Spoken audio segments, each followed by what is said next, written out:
1 Samuel 16 ayat 1 sampai dengan 23. Berfirmanlah Tuhan kepada Samuel, berapa lama lagi engkau berduka cita karena Saul? Bukankah ia telah kutolak sebagai raja atas Israel? Isilah tabung tandukmu dengan minyak dan pergilah. Aku mengutus engkau kepada Isai, orang Betlehem itu, sebab di antara anak-anaknya telah kupilih seorang raja bagiku. Tetapi Samuel berkata, bagaimana mungkin aku pergi? Jika Saul mendengarnya, ia akan membunuh aku. Firman Tuhan, bawalah seekor lembu muda dan katakan, aku datang untuk mempersembahkan korban kepada Tuhan. Kemudian undanglah Isai ke upacara pengorbanan itu, lalu aku akan memberitahukan kepadamu apa yang harus kau perbuat. Urapilah bagiku orang yang akan kusebut kepadamu. Samuel berbuat seperti yang difirmankan Tuhan, dan tibalah ia di kota Betlehem. Para tua-tua di kota itu datang mendapatkannya dengan gemetar dan berkata, adakah kedatanganmu ini membawa selamat? Jawabnya, ya benar, aku datang untuk mempersembahkan korban kepada Tuhan. Kuduskanlah dirimu dan datanglah dengan daku ke upacara pengorbanan ini. Kemudian ia menguduskan Isai dan anak-anaknya yang laki-laki dan mengundang mereka ke upacara pengorbanan itu. Ketika mereka itu masuk dan Samuel melihat Eliab, lalu pikirnya, sungguh di hadapan Tuhan sekarang berdiri yang diurapinya.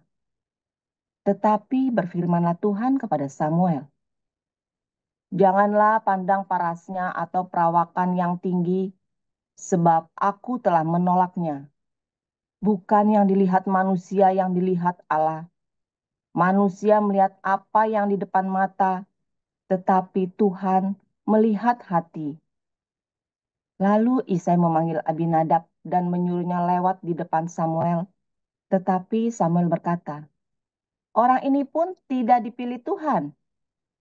Kemudian Isai menyuruh Syama lewat, tetapi Samuel berkata, orang ini pun tidak dipilih Tuhan.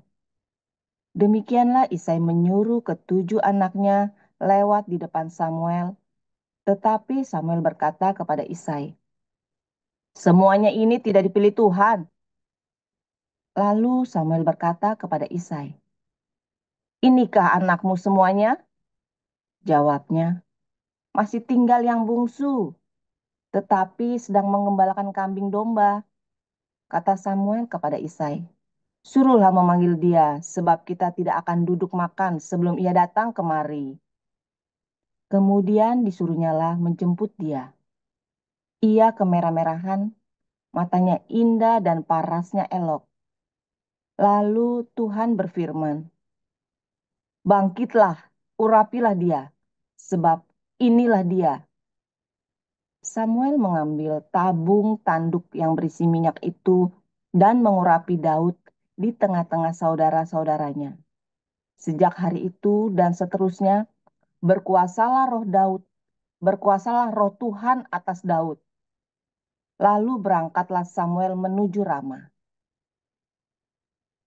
Tetapi roh Tuhan telah mundur daripada Saul, dan sekarang ia diganggu oleh roh jahat yang daripada Tuhan. Lalu berkatalah hamba-hamba Saul kepadanya, ketahuilah roh jahat yang daripada Allah mengganggu engkau. Baiklah Tuanku menitahkan hamba-hambamu yang di depanmu ini mencari seorang yang pandai main kecapi. Apabila roh jahat yang daripada Allah itu menghinggap padamu, haruslah ia main kecapi, maka engkau merasa nyaman. Berkatalah Saul kepada hamba-hambanya itu, carilah bagiku seorang yang dapat main kecapi dengan baik, dan bawalah dia kepadaku. Lalu jawab salah seorang hamba itu kepadanya, sesungguhnya aku telah melihat salah seorang anak laki-laki Isai, orang Betlehem itu, yang pandai main kecapi. Ia seorang pahlawan yang gagah perkasa, seorang prajurit yang pandai bicara, elok perawakannya, dan Tuhan menyertai dia. Kemudian Saul mengirim suruhan kepada Isai dengan pesan, "Suruhlah kepadaku anakmu Daud yang ada pada kambing domba itu." Lalu Isai mengambil seekor keledai yang dimuati roti, sekirbat anggur, dan seekor anak kambing. Maka dikirimkannyalah itu kepada Saul dengan perantaraan Daud, anaknya. Demikianlah Daud sampai kepada Saul dan menjadi pelayannya. Saul sangat mengasihinya, dan ia menjadi pembawa senjatanya. Sebab itu Saul menyuruh orang kepada Isai mengatakan, "Biarkanlah Daud tetap menjadi pelayanku, sebab aku suka kepadanya." Dan setiap kali apabila roh yang daripada Allah itu hinggap pada Saul, maka Daud mengambil kecapi dan memainkannya. Saul merasa lega dan nyaman, dan roh yang jahat itu undur daripadanya. Demikianlah sabda Tuhan.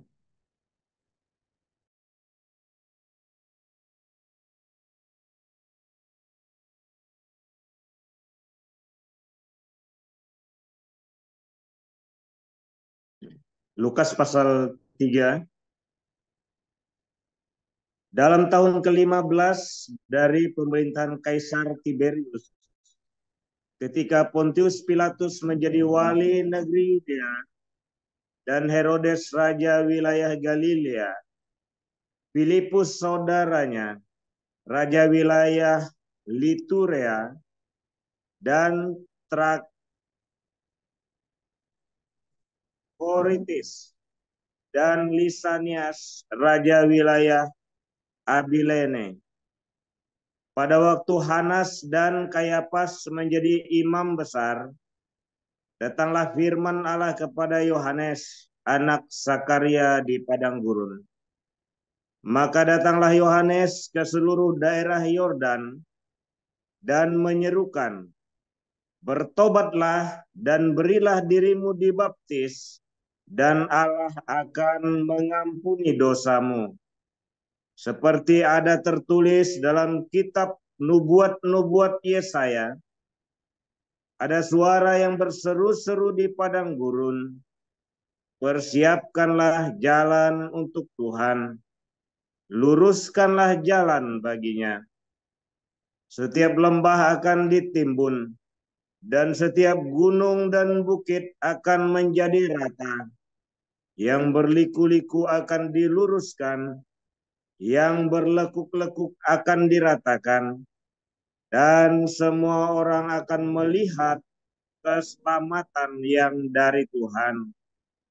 Lalu ia berkata kepada orang banyak yang datang kepadanya untuk dibaptis, katanya, "Hai kamu keturunan ular beludak, siapakah yang mengatakan kepada kamu supaya melarikan diri dari murka yang akan datang? Jadi hasilkanlah buah-buah yang sesuai dengan pertobatan, dan jangan berpikir dalam hatimu, Abraham adalah bapa kami. Karena aku berkata kepadamu, Allah dapat menjadikan anak-anak bagi Abraham dari batu-batu ini. Kapak sudah tersedia pada akar pohon, dan setiap pohon yang tidak menghasilkan buah yang baik akan ditebang dan dibuang ke dalam api. Orang banyak bertanya kepadanya, "Jika demikian, apakah yang harus kami perbuat?" Jawabnya, "Barang siapa mempunyai 2 helai baju, hendaklah ia membaginya dengan yang tidak punya. Dan barang siapa mempunyai makanan, hendaklah ia berbuat juga demikian." Ada datang juga pemungut-pemungut cukai untuk dibaptis, dan mereka bertanya kepadanya, Guru, apakah yang harus kami perbuat? Jawabnya, jangan menagih lebih banyak daripada yang telah ditentukan bagimu. Dan prajurit-prajurit bertanya juga kepadanya, dan kami, apakah yang harus kami perbuat? Jawab Yohanes kepada mereka, jangan merampas dan jangan memeras, dan cukupkanlah dirimu dengan gajimu. Tetapi karena orang banyak sedang menanti dan berharap, dan semuanya bertanya dalam hatinya tentang Yohanes, kalau ia adalah Mesias. Yohanes menjawab dan berkata kepada semua orang itu, aku membaptis kamu dengan air, tetapi ia yang lebih berkuasa daripadaku akan datang, dan membuka tali kasutnya pun aku tidak layak. Ia akan membaptis kamu dengan Roh Kudus dan dengan api. Alat penampi sudah di tangannya untuk membersihkan tempat pengirikannya dan untuk mengumpulkan gandumnya ke dalam lumbungnya.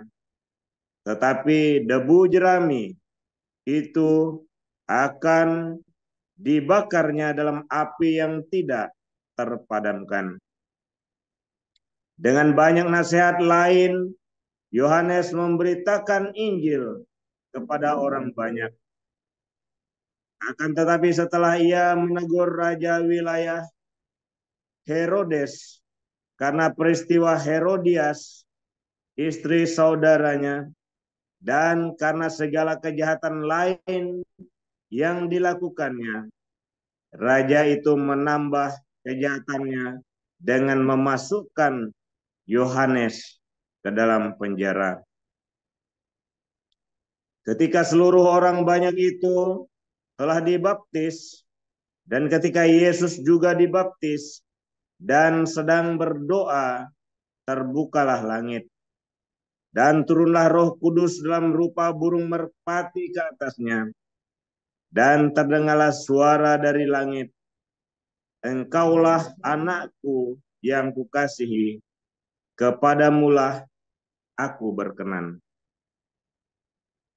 Ketika Yesus memulai pekerjaannya, ia berumur kira-kira 30 tahun, dan menurut anggapan orang, ia adalah anak Yusuf, anak Eli, anak Matat, anak Lewi, anak Malki, anak Yanai, anak Yusuf, anak Matika, anak Amos, anak Nahum, anak Hesli, anak Nagai, anak Maat, anak Matica, anak Simei, anak Yosek, anak Yoda, anak Yohanan, anak Resa, anak Zerubabel, anak Seltiel, anak Neri,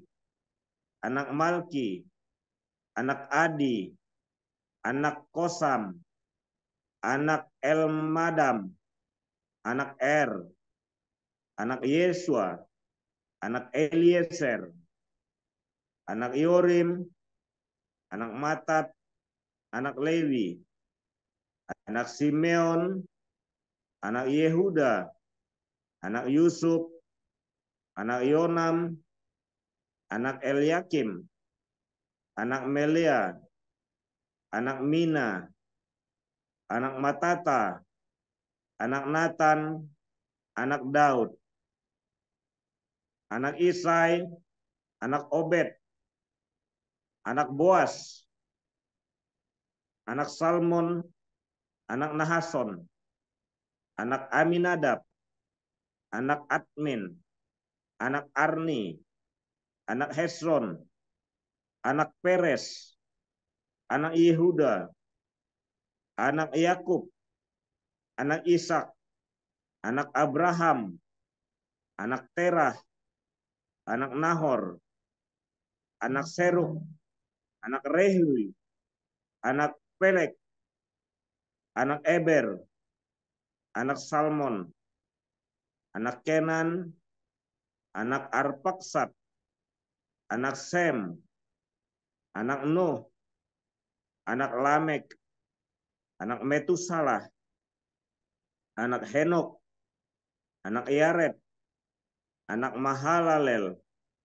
anak Kenan, anak Enos, anak Set, anak Adam, anak Allah.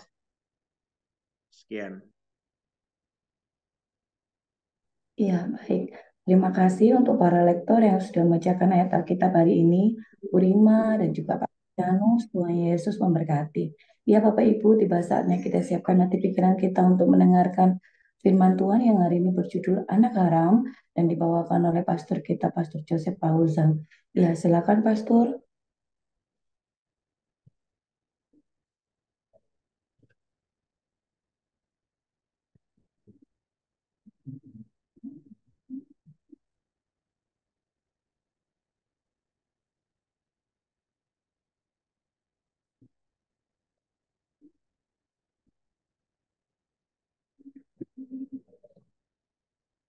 Iya, sambil menunggu Pastor Iya, sudah. siap. Oke, Oh terima ya, kasih. silakan Terima Pastor. kasih Iya, Bu mari. Eli. Sorry ya.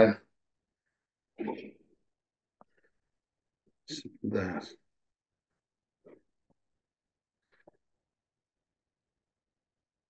Mana sih? Oh, oke. Ya, haleluya. Firman Tuhan selalu baru setiap hari. Ketika kita menantikan Tuhan dengan penuh cinta, saudara ya. Dan terus berdiakonia, saudara fokus dengan berbuat kebaikan. Fokus dengan menjadi berkat hidupnya. Jangan fokus jadi victim. Jangan fokus jadi korban, dianiaya, tersinggung. Jangan fokus dengan saya menderita, ya, aduh saya banyak utangnya, aduh saudara ya. Fokus dengan apa? Bagaimana saya bisa berbuat baik ya. Saudara, mengapa sih orang fokusnya dengan victim? Saya jadi victim, saya difitnah, saya tersinggung, ego saya, apalagi saudara ya. Ini harga diri, karena rata-rata orang apa saudara? Karena dia tidak punya, ya. Karena dia tidak punya, saudara ya. Dia, artinya dia tidak punya harga diri, dia tidak punya kesabaran, dia tidak punya, oh, ini harga diri nih ya berarti minim. Saudara coba nih, contoh ya, contoh maksudnya begini ya. Saudara saya punya uang 100.000 ya, tiba-tiba saya bayar makanan, makan di warteg gitu ya, orangnya curang saudara ya. Saya cuma ngambil ayam dua, ya harusnya bayarnya cuma 35.000. Tapi dia ngitungnya ayamnya tiga sehingga saya harus bayar 50.000, saudara. Terus ngotot orang ini, saudara ya. Terus kira-kira saya marahnya seperti apa, saudara? Marahnya nemen, saudara ya. Karena uang 100.000 pakai makan, pikir kan bisa-bisa buat makan lain kali 50.000, cuma bisa makan selesai, saudara ya. Harusnya bisa makan 3 kali, jadi cuma 2 kali tuh, ya kan? Karena saya nggak punya. Coba saya punya punya uang 10 juta, saya makan di warteg 35.000, dicasnya 50.000. Hah? 50.000? Kaget saya. Nih 75.000. Kan gitu, saudara. Karena saya punya. Kalau kamu yang gampang kesenggol harga dirinya, biasanya karena kamu nggak punya harga diri, saudara. Karena kamu nggak punya, atau kamu minim harga dirimu, sehingga yang ada itu kamu pertahankan, saudara. Iya kan? Kalau kamu punya uang 100.000, kamu punya 50.000, duit 10.000, bisa bunuh-bunuhan kamu. Tapi kalau kamu punya uang 10 juta, ya jangankan 10.000, 100.000, ya sudahlah, 200, 300, nggak apa-apa, saudara nggak pusing. Apalagi kamu punya 1 miliar. Apalagi kamu punya 1 miliar. Ya,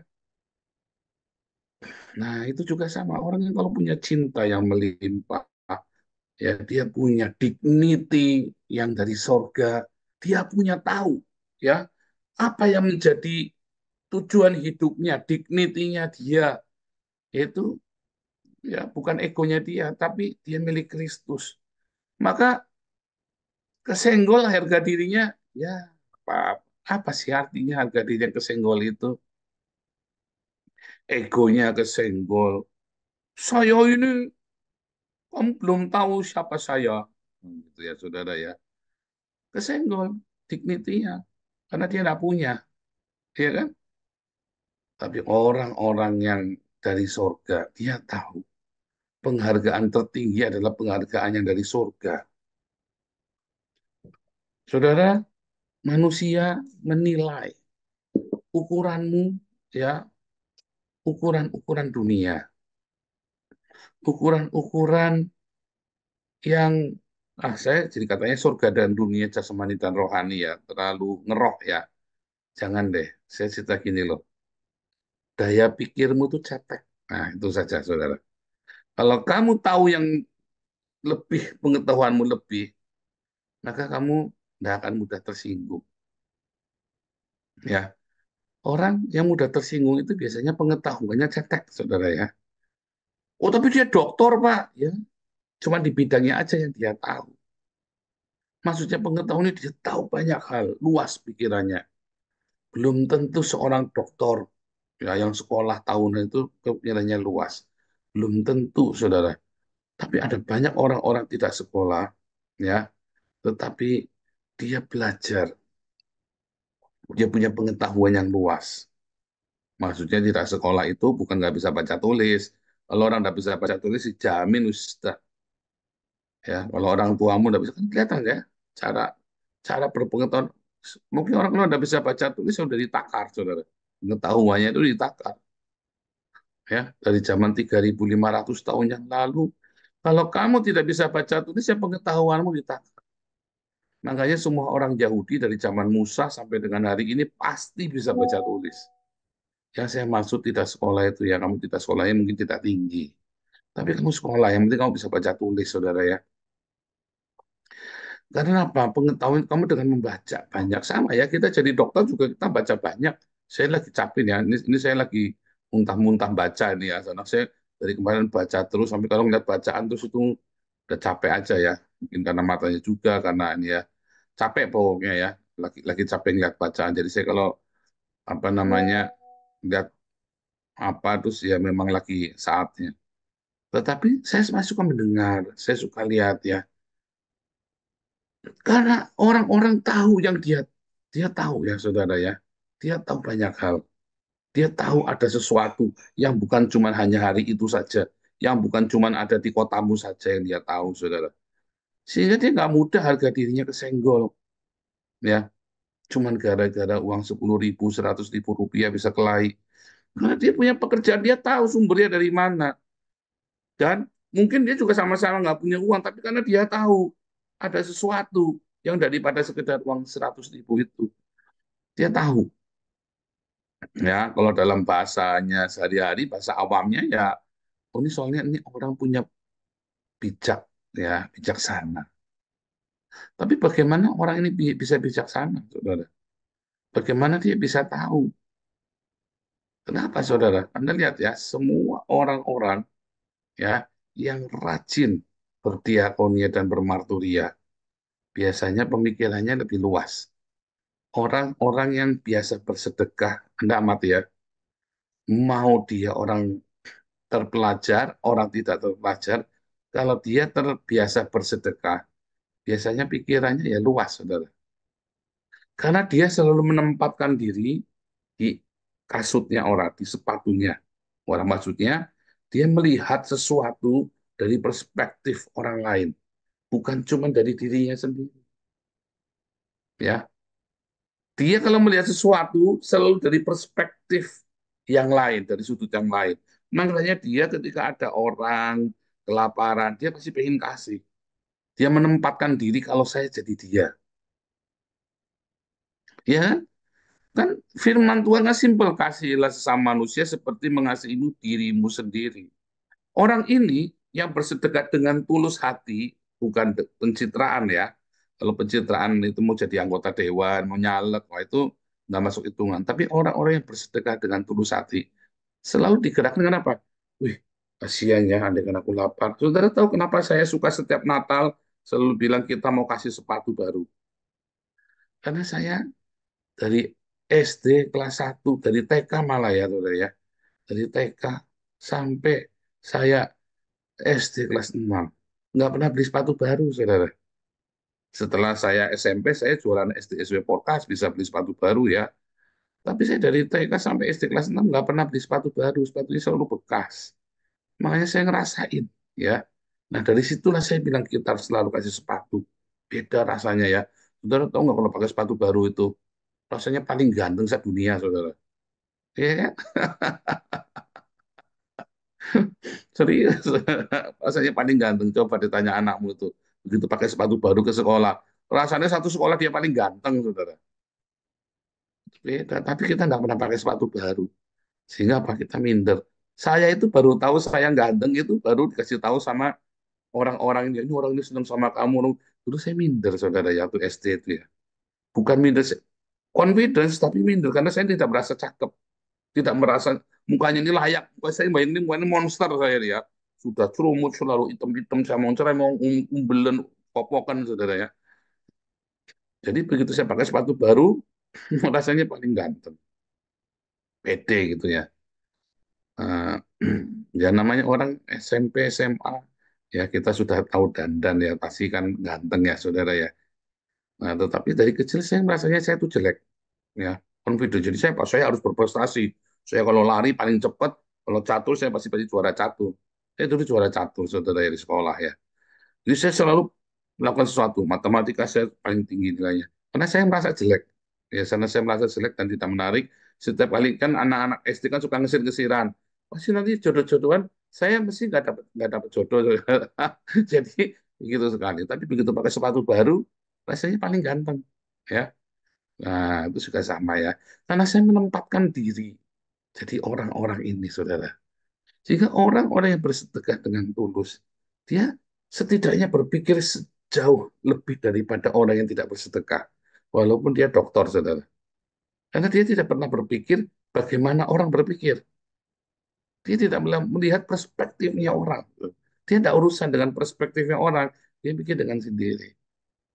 Nah, itu yang saya bilang berpengetahuan. Sehingga orang-orang yang suka bersedekah dengan tulus, biasanya nggak tersinggungan, saudara. Kalaupun ada orang lagi nyinggung dia, cuma nus dada tok. Jengkel ya, tapi nus dada. Kalau sedekahnya pamrih, kelihatan, saudara. Kalau sedekahnya pamrih, cari pencitraan ya. Ya biasanya malah panasan, saudara ya. Kenapa, saudara? Kan dia memang bersedekah untuk menaikkan citranya dia. Lalu kamu fitnah dia, saudara. Marah nggak? Ya kan? Masih marah kan? Itu ya, saudara. Nah, itu juga sama. Saudara, ketika Samuel mencari raja baru, yang dipilih kan orang-orang yang dipandang oleh pada umumnya adalah orang hebat. Dia ingat dulu Saul yang tinggi besar, yang bisa menyelamatkan Israel. Dia cari anak-anaknya Isai juga yang hebat, saudara. Tapi Tuhan, dia nggak kasih, nggak serak hati dia. Ini pasti ada satu lagi nih. Kenapa hati saya nggak feeling ya? Ada lagi enggak? Akhirnya Isai ngakui ada satu. Daud itu ya dituduh anak haram ya, saudara ya. Di dalam Talmud itu, kenapa mukanya kemerah-merahan? Mukanya berbeda dengan kakak-kakaknya yang lain. Makanya dituduh anak haram ya oleh oleh ayahnya dan oleh kakak-kakaknya. Ya, nah, pernah saya pernah ceritakan di dalam Talmud ya. Jadi cerita cerita Daud mukanya kemerah-merahan dan Mazmur 51 dalam kes, dalam dosa aku diperanakan dan dalam dosa aku dikandung ibuku, ya dalam kesalahan aku diperanakan itu ceritanya itu si bapaknya Daud itu tiba itu monogami, dia tidak mau menikah lagi, saudara ya. Walaupun ditawari istrinya, kamu kawin sama budak, karena zaman itu menikahi budak itu wajar. Tetapi si bapaknya nggak mau. Saya cuma mau sama dia saja setia. Nah, tiba-tiba sudah tua, tiba-tiba dia bilang, saya kepengen budakmu yang perempuan itu. Kaget si ibu ini, saudara, mamanya Daud. Jadi malam-malam mau ditiduri, dia ngelimpe tukeran pakaian ya sama budaknya. Jadi dialah tidur sama si bapaknya Daud. Dan itu jadi berkali-kali dan akhirnya tiba-tiba si Daud itu hamil. Apa ibunya Daud hamil, hamil Daud ya. Nah, karena pelanggasannya bapaknya Daud, dia sudah tidak pernah tidur sama istrinya lagi, tapi sama budaknya. Loh, kok malah aku niduri budak yang hamil malah istriku. Jadi, terus anaknya lahir mukanya merah. Jadi dituduh istrinya itu selingkuh, tuh, saudara ya. Cuman mereka semua diem. Kalau enggak dirajam pakai batu ya. Ini semua diem. Nah, lahirlah Daud. Daud itu bukan bukan anak haram, saudara, tapi dia memang orang dari kebenaran. Cuma dikucilkan karena beda sendiri mukanya. Tetapi gara-gara Daud dikucilkan, maka dia punya satu kebiasaan yang unik, saudara ya. Tukang angon domba, yang diangon adalah domba bapaknya sendiri. Kalau ada serigala, beruang, harimau, maka dia lawan. Kenapa? Karena itu dombanya bapaknya dia. Ya, Yesus berkata, akulah gembala yang baik. Kalau para pekerja karyawan-karyawan Bapakku, kalau ada masalah dia lari. Tapi aku gembala yang baik. Kalau ada bahaya, aku tungguin domba-dombaku. Aku cari kalau ada yang hilang. Ya. Yesus juga dituduh anak haram, saudara ya. Di tahun 280-an ada namanya Toledo Yesus ya. Itu adalah sebuah cerita satir, sebuah cerita fiktif yang dikarang oleh orang-orang Yahudi yang membenci orang Kristen ya tentang satir Yesus yang adalah anak haram. Karena dari pengakuan di dalam Matius 1 dan Lukas 3, kan disebutkan Yesus lahir tanpa bapak, ya kan? Walaupun saat itu nggak ada yang geger, karena kan Yusuf menikahi Maria. Tetapi kan dari pengakuan kisah di dalam Matius dan Lukas itu, maka Matius 1 dan Lukas 3 itu, maka si Toledo Yesus ini, kisah ini menceritakan bahwa Yesus itu adalah anak Maria itu diperkosa sama tentara Roma ya sehingga namanya Yesus Ben Pantera, tentara Roma yang pakai itu ya.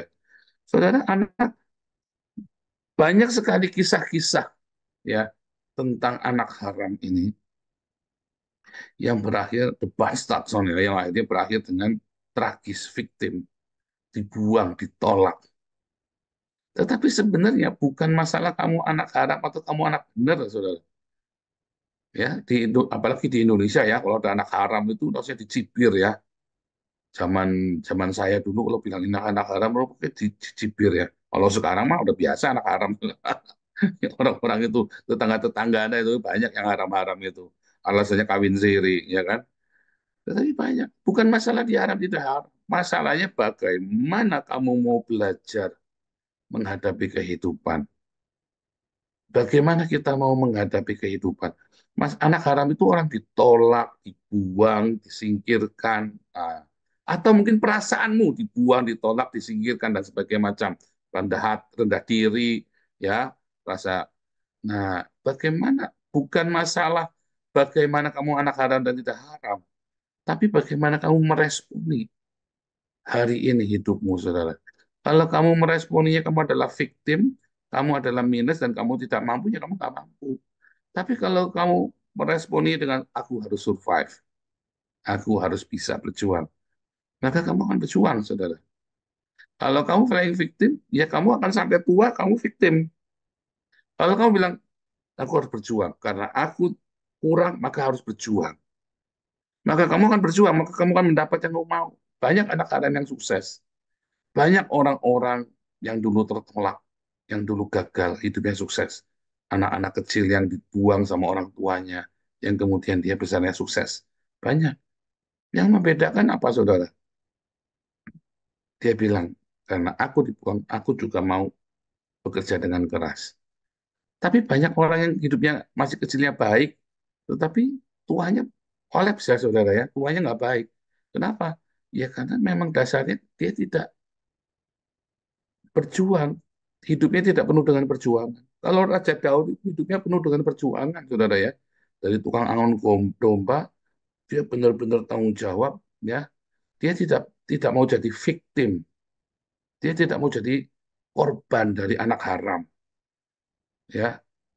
Jadi dia setiap saat kehidupannya dia yang dihina, dia dijadikan sebuah tempaan buat hidupnya dia.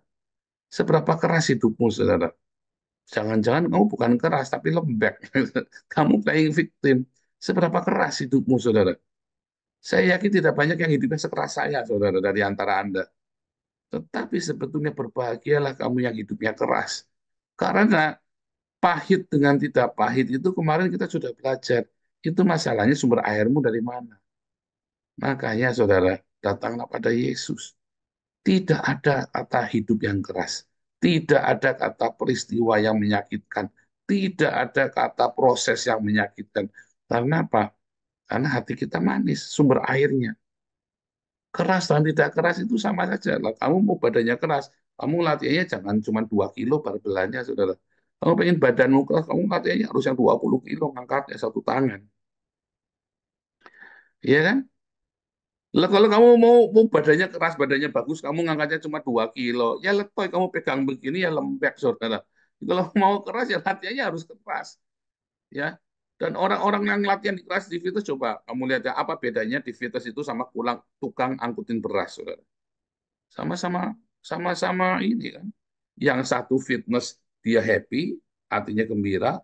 Yang tukang ngangkutin beras, artinya pusing, ya kan? Sama-sama ngangkutin beras itu kalau bilang orang Buddha bilang itu kan karma kan. Dihitung-hitung memang takdirnya kamu nanti jadi kuli. Yang satu ngangkutin beras, yang satu ngangkutin besi. Bedanya apa? Sama kan. Yang satu melakukannya dengan sukacita, yang satu melakukannya sambil ngomel kan. Dibayar cuma 10.000 perak sehari. Tapi yang satu malah keluar duit loh buat ngangkatin besi loh. Yang satu keluar duit buat ngangkatin besi mungkin 1 juta 1 bulan dia. Ya kan itu selebriti fitness itu kan 1 juta tuh sebulan tuh bayarnya. Tapi yang satu malah dibayar 10.000, tapi dia ngomel-ngomel loh dan ngangkutin beras. Yang satu ngangkutin besi. Yang membedakan kan sikap hatinya dia kan, karena ada duitnya, ya kan. Dan sama kalau kamu punya Yesus di hatimu, ya mau hidupmu keras tidak keras, nggak ngefek, saudara. Ya kan? Karena ada sukacita di dalam itu. Ayo cari sukacita itu. Bukan masalah kamu anak haram, bukan masalah hidupmu pahit, bukan masalah apapun yang terjadi. Tapi masalah hatimu. Benar apa enggak? Simple. Lihat, saya tidak pernah mengeluh. Setelah saya mengerti kebenarannya 10 tahun, setiap hari hidup saya bukan buat mengeluh. Tapi tiap pagi saya bilang, aduh terima kasih Tuhan ya, udah di Eropa ya. Lagi nggak punya duit, ya terima kasih Tuhan, bahagia. Ya kan? Anda biar punya duit di bank juga coba, aduh Tuhan, kok hidup kayak ngene, Tuhan, urip kayak ngene. Padahal duitnya banyak. Saya nggak punya duit, ya berarti saya bilang, aduh terima kasih Tuhan. Tuhan baik sekali. Bedanya apa, saudara? Karena ada mata air yang manis itu ya. Tuhan Yesus memberkati.